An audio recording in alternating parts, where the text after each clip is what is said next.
Hi there guys, Sam here. Welcome to another video where I go through the new Mk8 Golf R compared to the new 2020 Audi RS3. So I'll get straight into the video really.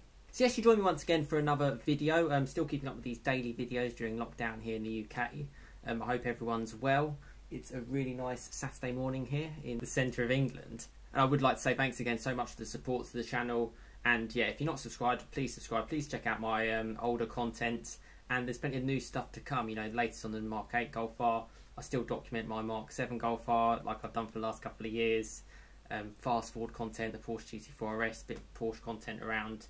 Yeah, and yeah, all the latest good stuff that comes from the automotive world in that sense. So yeah, if you want to be a part of the channel, please subscribe. So yes, let's get straight into this video, and I'd like to straight away start talking about the Audi RS3. So as you can see from the image on screen, this is like recent testing around the Nürburgring. Obviously completely camoed up really, but you can still tell some telltale signs. Obviously the big wheels, the huge brakes, yeah, you're sort of looking like 6-piston calipers. It's, you know, it'll probably come with carbon ceramics as well as like an optional extra. What I've always seen kind of like the RS3 has always been that just top of the tree of like the hot hatch segment. Back in 2013 when I was kind of getting more obsessed with kind of like the hot hatch world, it was kind of the A45 that had come out, and I didn't really think too much of the RS3. But as kind of the years have gone on, particularly like the facelifted version of the RS3 back in like sort of 2016, with that 2.5 litre engine, that 5-cylinder noise, you know, 400 brake horsepower, it had an awful lot going for it. So there's a lot of expectation on this latest RS3.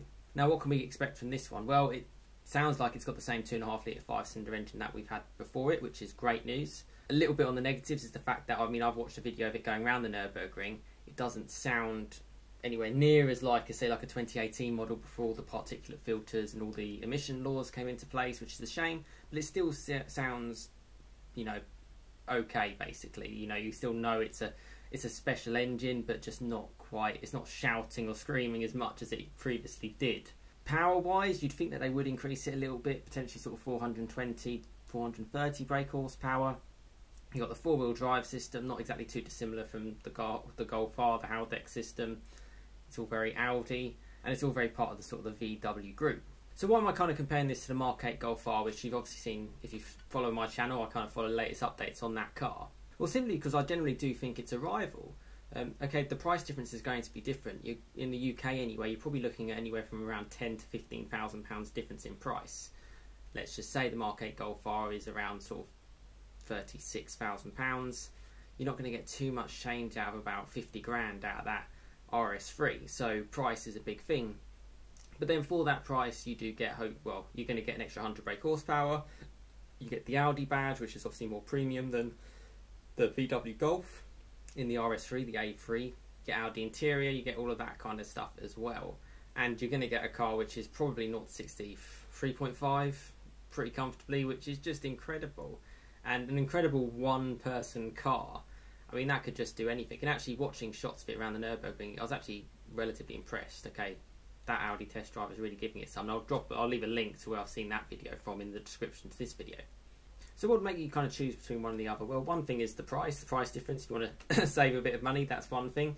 The second thing, I mean, it looks like that's a big, heavy engine up front. So I'd like to think the Mk8 Golf R might be a little bit more agile.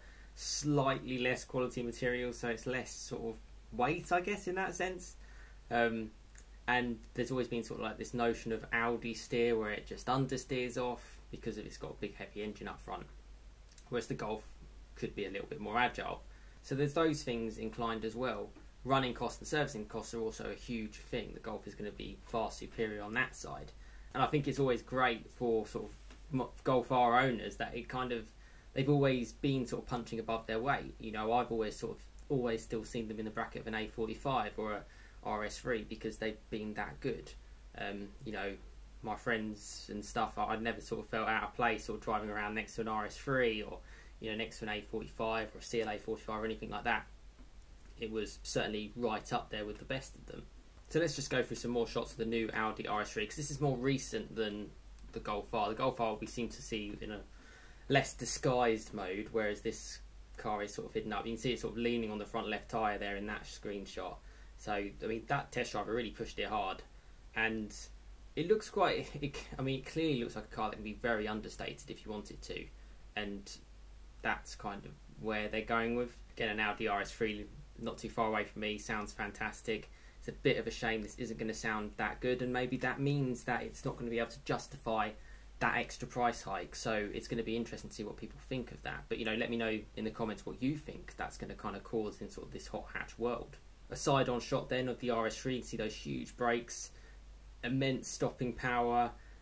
It looks like a nice car. I mean, actually, you can almost if you, because the camouflage kind of hiding things up, I kind of think, oh, it's an A-class, isn't it? They're all just copying each other. But if you really look at it, you can distinguish it to being a nice Audi, and they're always quite cool because cars are generally getting a little bit bigger. You know, this is not too far off becoming almost like a shooting brake type car, that real all-rounder that can kind of fit anything in it, and that is again a real classy thing. Those low-profile tyres look particularly awesome.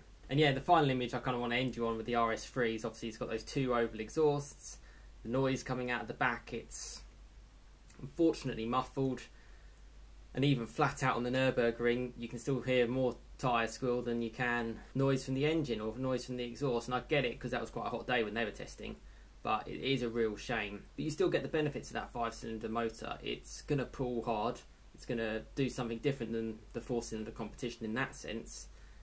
And I suppose if you can afford a £50,000 car, you might be inclined to tweak it a little bit to try and make it, you know, release some of that noise a little bit more. But from stock and OEM, it's an interesting kind of debate. So there we go. I just wanted to compare briefly the Mk8 Golf R to the latest RS3. Really interesting to see latest developments on the Mk8 Golf R. I think we're getting kind of near the final version now of knowing more and more. And hopefully VW will release some information in the not too distant future for us.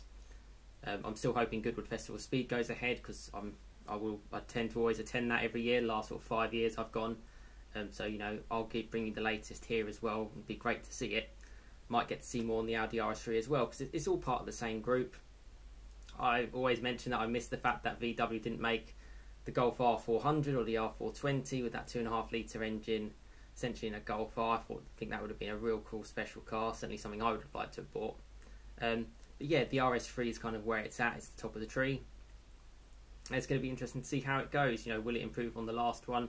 And how will it compete with this kind of market where the noise is kind of being taken away? A lot of people did buy that car simply for the engine, whereas now you're probably almost better off getting like a Mark II Focus ST with the 2.5 litre Volvo 5-cylinder engine in it and having the noise there and saving yourself 50 grand, because it's not a noise type of thing really. So yeah, interesting times. But let me know what you think in the comments, you know, comparing the two. I know they're different price points, but they are ultimately trying to deliver the same thing. They're trying to be that all-rounder, that daily four-wheel drive grip, monster in a straight line, good little agile car, discreet at the same time if it wants to be, even with those big oval exhausts or the 4 exhausts on the Golf R. But yeah, let me know your thoughts in the comments because I'm really interested to know that. But yes, thanks so much for watching. Hope you're all keeping well and staying safe. And yeah, have a great rest of your day. If you're in the UK, enjoy the sun. If you're in other parts of the world, I hear it's like snowing in the US and stuff. So yeah, it's all interesting times. But yeah, keep well, stay safe. And thanks again so much for watching. And I'll see you again next time. Cheers, guys.